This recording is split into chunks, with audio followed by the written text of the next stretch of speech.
ये लोगों की अवेयरनेस के लिए ये डेटा ज़रूरी है ताकि उनको पता चले कि कितनी एयर क्वालिटी ख़राब है, उनको कितने उनकी ज़िंदगियों को और उनके घर वालों की ज़िंदगियों को कितना नुकसान पहुंच सकता है इससे। मेरा नाम सोफिया हसनैन है, मैं लिंक थिंग्स की सीईओ और फाउंडर हूँ। लिंक थिंग्स हमने 2016 में शुरू की थी और हम एयर क्वालिटी मॉनिटर्स बनाते हैं पाकिस्तान में। एयर क्वालिटी हवा में आलूदगी का मेयार है या हवा में आलूदगी के जो ज़र्रात हैं वो कितने मौजूद हैं, उसका एक पैमाना है कि हम उससे मालूम करते हैं कि कितनी ख़राब हवा है।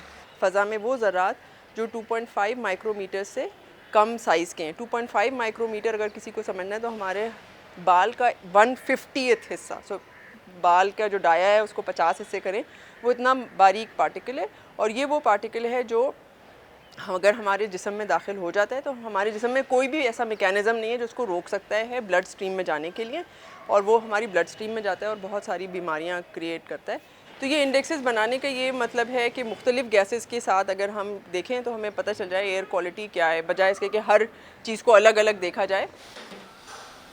पहले हमारे पास जो कस्टमर्स होते थे वो इंडस्ट्रियल कस्टमर्स थे और हम इंडस्ट्रीज़ में एयर क्वालिटी मॉनिटर करते थे। आपको याद होगा कि फरवरी 2020 में कराची में किमाड़ी में 14 लोगों की डेथ हुई थी, और सबसे अफसोसनाक बात यह है कि आज तकरीबन 5 साल गुजरने के बाद भी हमें ये नहीं पता कि वो क्यों हुई थी।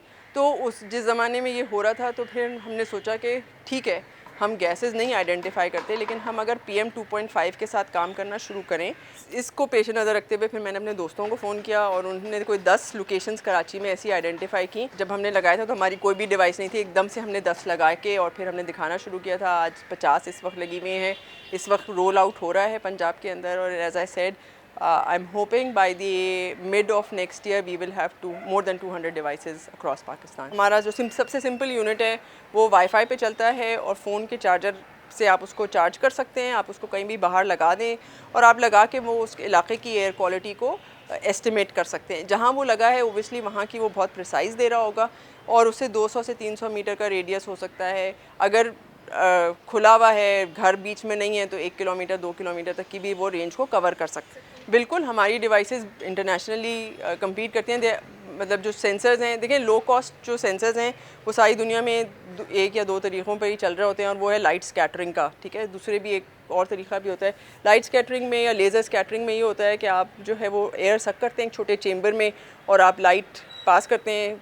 फ़िज़िक्स में पढ़ा होगा, लाइट स्कैटर करती है, जितने पार्टिकल स्कैटर करते हैं आप उससे एक वैल्यू को एस्टिमेट कर लेते हैं। तो दुनिया भर में यही low cost air quality monitors के अंदर लो कॉस्ट एक डिफ़ाइंड EPA ने एक डिफ़ाइन कैटेगरी की है, US EPA ने, कि ये वो हैं जो लो कॉस्ट हैं compare to reference grade monitors. जो रेफरेंस ग्रेड मॉनिटर्स जो कि गवर्नमेंट्स को लगाने चाहिए और मॉनिटर करना चाहिए एयर क्वालिटी, हमारे मुल्क में वो शायद 3 हैं, और ये भी नहीं पता कि वो उनमें से कितने सही चल रहे हैं। उनकी कॉस्ट भी बहुत ज़्यादा है, उनकी कॉस्ट ऑफ ऑपरेशंस भी बहुत ज़्यादा है।